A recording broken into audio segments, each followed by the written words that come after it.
To many of us, Shakespeare is the Elizabethan age. Oh, for a muse of fire. He encapsulated in the plays and the poems so much of the ethos of that time. It's all there. The passion, the adventure, the discovery, the questioning, the expansion of man's thought and reach. They're all in those works.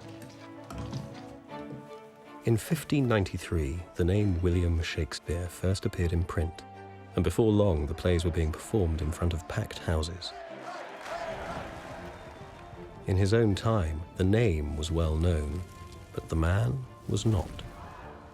One of the extraordinary things about Shakespeare is his complete invisibility in the London of his time. I mean, it'd be like going to Vienna at the end of the 18th century when Mozart was writing his great operas, was feted and celebrated, and you couldn't find him. No one knew where he lived, you know, no one had met him. It's as strange as that. No one said, oh, I had a drink with Shakespeare last night at the Mermaid Tavern. I saw him acting in one of his own plays. I saw him presented to Queen Elizabeth or King James. So you have an essential paradox here. I mean, Ben Jonson described Shakespeare as the soul of the age. Well, how could the soul of the age, how could he be Mr. Nobody? And then, of course, when Shakespeare dies in 1616, absolute silence. No one says our greatest writers died. There isn't a single eulogy, elegy, anything. When Shakespeare died in Stratford, it was not an event. Nobody came down from London. There were no lamenting poems, no national tears. There was merely silence, and nothing more. No praiseful voice was lifted for the lost bard of Avon. Even Ben Jonson waited 7 years before he lifted his. Mark Twain.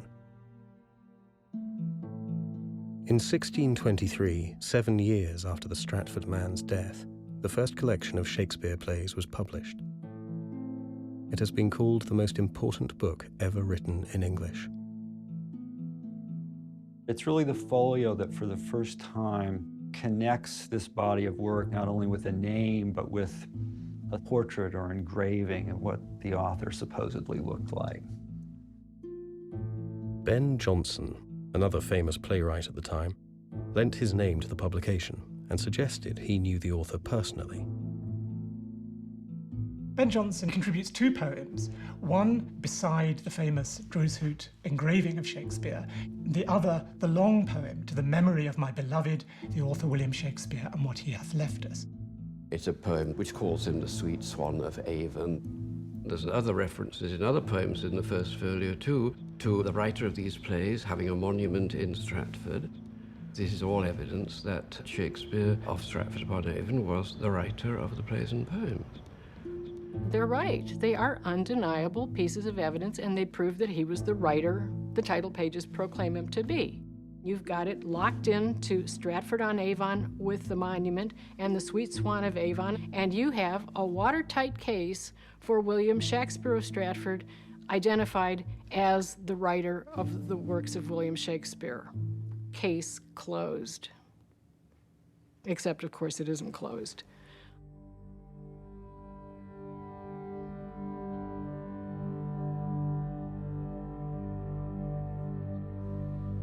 I don't think anybody questions that a man named William Shakespeare was born and lived and died in Stratford-on-Avon. That's not the question. The question is whether he wrote the works that have come down to us under the name William Shakespeare. That is the authorship question. William Shakespeare was a commoner, and as a commoner, his life is extraordinarily well documented. But his life as a writer is not documented, so there's the blank. All the records about him show a pretty inconsequential man of business and mean-spirited in the extreme. He hoarded grain in times of famine, charged a visiting preacher for the wine he served him, took people to the small claims courts to retrieve debts. He even sued somebody for 14 pence up in Stratford-on-Avon in his last years. And then he dies and leaves no library. He hasn't even got the Bible. Not really the sort of person you'd associate with these magnanimous works of literature. In my view, it's a real simple statement. If he is the writer that the title pages proclaim him to be, well, then he was a professional writer. and we should have no trouble finding evidence of that profession in the paper trail he left behind him during his life. What you have are 70-odd pieces of documentary evidence, and those include his shareholding in an acting company, his real estate purchases, his grain dealing, his money lending, even his acting profession. But none of those professional records provide support for one simple statement: he was a writer. He was a writer by profession.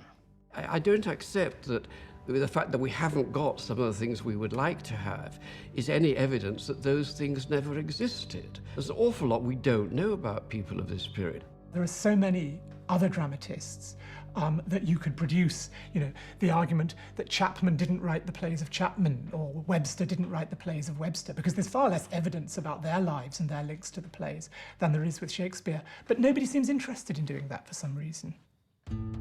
We're talking about a guy who lived 400 years ago. The Globe Theatre burned down. There was the Great Fire of London. Who knows what kind of records decayed over time. In fact, as far as I knew when I first got into this subject, there was probably not anything for anybody. So I went looking specifically for what I call literary paper trails. These are pieces of evidence that can support the statement, he was a writer by profession. So my 24 writers included the best documented of all, Ben Jonson, to some of the worst documented. And yet, from Ben Jonson down to John Fletcher, I found some sort of evidence. All that's fine and good until you get to William Shakespeare of Stratford. I could not find any contemporaneous evidence that qualified as a literary paper trail to support that one simple statement: he wrote for a living. You have to go to the posthumous evidence to make your case. Records like that do exist for just about every other playwright at the time. That is missing for Shakespeare, and is an enormous gap. Even his will has no literary dimension to it at all. He leaves no books or manuscripts, even though 18 of his plays, fully half, had yet to be published at his death. And the only thing that connects him to the theatre in that document is an interlineation in another hand, leaving money for remembrance rings to Hemming, Condell and Burbage, 3 actors in the Lord Chamberlain's Men. He hasn't kept any copies of his plays. Not a shred. All he left us in his own hand are 6 shaky signatures in which he uses 11 letters of the alphabet. There's nothing else. He never left a letter, memo, anything. The 6 signatures are spelled slightly differently. The handwriting is not terribly consistent. In fact, it looks pretty crabbed. They don't show what we think of as a John Hancock. It doesn't look like he really developed his own happy little signature, the same on every page. William Shakespeare's handwriting compares very unfavorably with the other handwriting specimens from others who wrote for a living at that time period. So if you're looking at the will, you're looking at 3 signatures that do not recommend him as a professional writer, just on the face of it. There is nothing preserved of this great genius which is worth knowing. Nothing which might inform us what education, what company, what accident turned his mind to letters and the drama. President John Adams. What do we know about William Shakespeare's education? We know precisely nothing. The records from the Stratford Grammar School do not survive for the years in question when he could have been a student there. The scholars are unanimous there is no record of him having attended a university. So, for the record, William Shakespeare of Stratford is a man of no recorded education. If you assume he was the playwright, you are going to have to assume he went to the grammar school. I see nothing in the plays to suggest that they were written by a man who couldn't have had the sort of education that Shakespeare could have acquired in this very room. The plays are not all that learned. They're not scholarly works. The domains of expertise that the writer Shakespeare possessed are so vast that he had to have been steeped in an educational cauldron. His reading must have been massive. To suggest that this man never went to school. This man never studied under a tutor. That at best, if we want to give him an education for which there's no evidence that he could have compiled all this, is to defy everything that we know about literary creativity. If he were the man from Stratford, there would be some evidence of this. That there is none speaks volumes of silence. At Stratford, a small back settlement which in that day was shabby and unclean and densely illiterate. Of the 19 important men charged with the government of the town, 13 had to make their mark in attesting important documents, because they could not write their names. Mark Twain.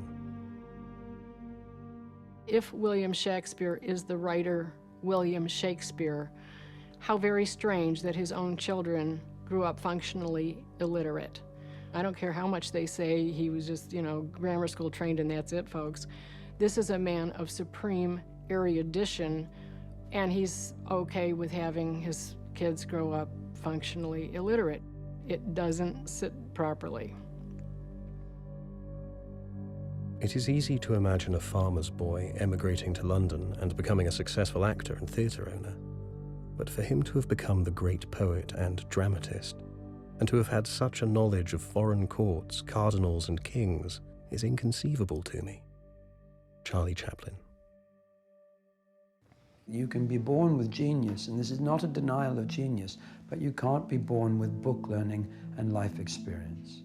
The life and development of a genius may be incomprehensible to us mere mortals, but it shouldn't be untraceable. Genius is genius, but genius requires knowledge in order to flower. Did he travel? Where did he learn? Well, we don't know. It is the best who'dunit in the world.